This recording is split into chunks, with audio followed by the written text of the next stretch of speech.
Hi, good afternoon. ഇത് നമ്മളുടെ പാവങ്ങാടുള്ള അർജുൻ സാറിന്റെ സൈറ്റാണ്. കംപ്ലീറ്റ് ഹോം ഓട്ടോമേഷൻ ചെയ്യുന്ന ഒരു സൈറ്റാണിത്. നോർമൽ വയേർഡ് ഓട്ടോമേഷൻ ആണ് എല്ലാവരും ഞങ്ങളുടെ വീഡിയോസിൽ കേട്ടിട്ടുള്ളത്. പക്ഷെ ഈ ഒരു പ്രൊജക്ട് എന്ന് പറഞ്ഞാൽ കംപ്ലീറ്റ്ലി വയർലെസ് ഓട്ടോമേഷൻ ആണ് ചെയ്തിട്ടുള്ളത്. ഇത് ഓൾമോസ്റ്റ് ഒരു 4000-5000 റേഞ്ചിൽ സ്ക്വയർ ഫീറ്റ് വരുന്ന ഒരു വീടാണ്. ബെൻടൺ PMGയുടെ പ്രൊജക്ട് ആണ് ഇത് വരുന്നത്. ഇതിന്റെ നമ്മൾ എന്തൊക്കെയാണ് രാവിലെ ചെയ്യുന്നത്? നൈറ്റ് ഓട്ടോമേഷൻ, ഗേറ്റ് ഓട്ടോമേഷൻ, പിന്നെ വൈഫൈ സൊല്യൂഷൻ. ഇതില് ആക്ച്വലി ഈ ഒരു പ്രൊജക്ട് എന്ന് പറയുന്നത് ഞാൻ ഇതൊരു തേർഡ് വിസിറ്റ് ആണ് ഇവിടെ വന്നിട്ടുള്ളത്. ഓൾമോസ്റ്റ് ഒരു 6 months ആയിട്ട് നടക്കുന്ന ഒരു പ്രൊജക്ട് ആണ്. ഇത് കംപ്ലീറ്റ്ലി ഹാൻഡിൽ ചെയ്തിട്ടുള്ള നമ്മൾ പ്രോജക്ട് എഞ്ചിനീയർ ആയിട്ടുള്ള രാഹുലും അതുപോലെ തന്നെ കൃഷ്ണാസും ആണ്. ഇപ്പൊ പുതിയ പുള്ളിയെ നമ്മൾ ട്രെയിൻ ചെയ്യിപ്പിക്കുകയാണ്, മിഥുൻ എന്ന് പറയുന്നത്. നമുക്ക് ഈ പ്രൊജക്ടിന്റെ അവസ്ഥ നോക്കാം. ഇത് കഴിഞ്ഞിട്ട് കംപ്ലീറ്റ് വർക്ക് ചെയ്യുന്ന ഒരു വീഡിയോ നമ്മൾ വേറെ തന്നെ അപ്ലോഡ് ചെയ്യുന്നുണ്ട്. ഇതിൽ ഒരുപാട് ചലഞ്ചസും ഒരുപാട് ലിമിറ്റേഷൻസും എല്ലാം വരുന്ന ഒരു സൈറ്റാണിത്. അതുകൊണ്ടാണ് ഞാൻ ഇതിന്റെ ഡീറ്റെയിൽഡ് വീഡിയോ ആയിട്ട് തന്നെ ഒരു സീരീസ് പോലെ ഇറക്കാന്ന് വിചാരിച്ചത്. നിങ്ങൾക്ക് ഇതിന്റെ ഒരു ഗേറ്റിന്റെ ലെങ്ത് നോക്കിയാൽ തന്നെ മനസ്സിലാവും. ഓൾമോസ്റ്റ് ഒരു 200 meters ഉള്ള ഒരു അത്രയും ദൂരത്താണ് ഗേറ്റ് വരുന്നത്.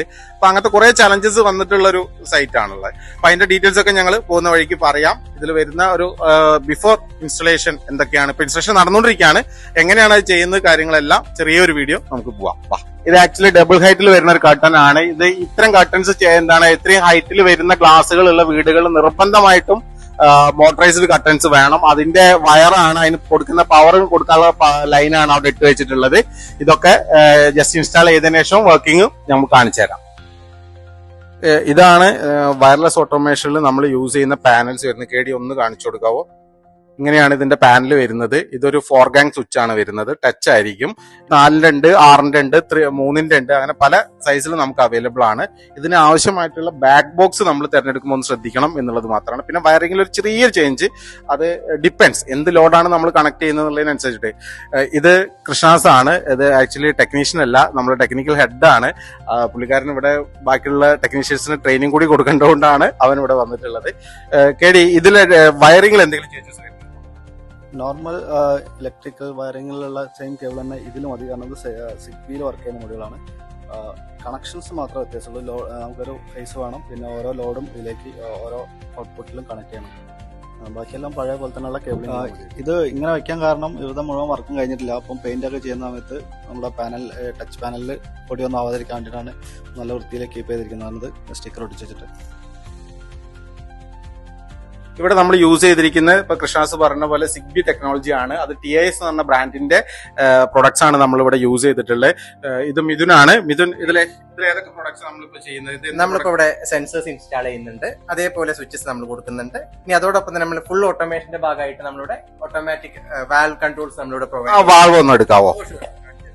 ഇതാണ് നമ്മുടെ വാട്ടർ വാൾവ് വേണ്ടിയിട്ട് യൂസ് ചെയ്യുന്നത്, ഇറിഗേഷന് വേണ്ടിയിട്ട് യൂസ് ചെയ്യുന്നത്. നിങ്ങൾ ഇതിന്റെ പ്രോപ്പർട്ടി കണ്ടാൽ നിങ്ങൾക്ക് മനസ്സിലാവും. അത്രയും വലിയൊരു ഏരിയ ആണ്. ലാൻഡ്സ്കേപ്പിന് വേണ്ടിയിട്ട് ഒരുപാട് ഏരിയ ഇവർ മാറ്റി വെച്ചിട്ടുണ്ട്.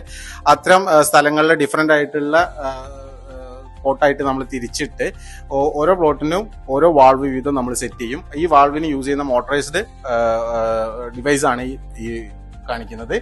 ഇത് നമുക്ക് വളരെ സിമ്പിൾ ആയിട്ട് ഇൻസ്റ്റാൾ ചെയ്യാൻ പറ്റിയ ഒരു സാധനമാണ്.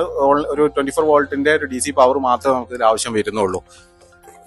അതിന് പവർ സപ്ലൈ സെപ്പറേറ്റ് വരുന്നുണ്ട്. അതുപോലെ ഇതാണ് നിങ്ങൾക്ക് സ്വിച്ച് ബോർഡ് ഇതിൽ വരുന്ന ടച്ച് സ്വിച്ചസ് നിങ്ങൾക്ക് ഓക്കെ അല്ല, നിങ്ങൾക്ക് ഡിഫറെന്റ് മോഡൽസ് വേണം, അല്ലെങ്കിൽ പ്രായമായ ആൾക്കാരൊക്കെ താമസിക്കുന്ന ഒരു റൂമാണെന്നുണ്ടെങ്കിൽ അതിന്റെ ഓട്ടോമേഷൻ വേണമെന്ന, പക്ഷേ സ്വിച്ച് ബോർഡ് പഴയ തന്നെ മതി എന്നുണ്ടെങ്കിൽ അതിന് ഉപയോഗിക്കുന്ന മൊഡ്യൂൾസ് ആണ് ഇത് വരുന്നത്. അതുപോലെ ഡോർ സെൻസേഴ്സ് വരുന്നുണ്ട്. അങ്ങനെ ഒത്തിരി പ്രൊഡക്ട്സ് വരുന്നുണ്ട്. എന്തായാലും ഇതെല്ലാം ഫിറ്റ് ചെയ്ത് ഇൻസ്റ്റാൾ ചെയ്തതിന് ശേഷം നമ്മളൊരു ഡീറ്റെയിൽഡ് വീഡിയോ നിങ്ങൾക്ക് വേണ്ടിയിട്ട് ചെയ്യുന്നതായിരിക്കും. Okay, thank you.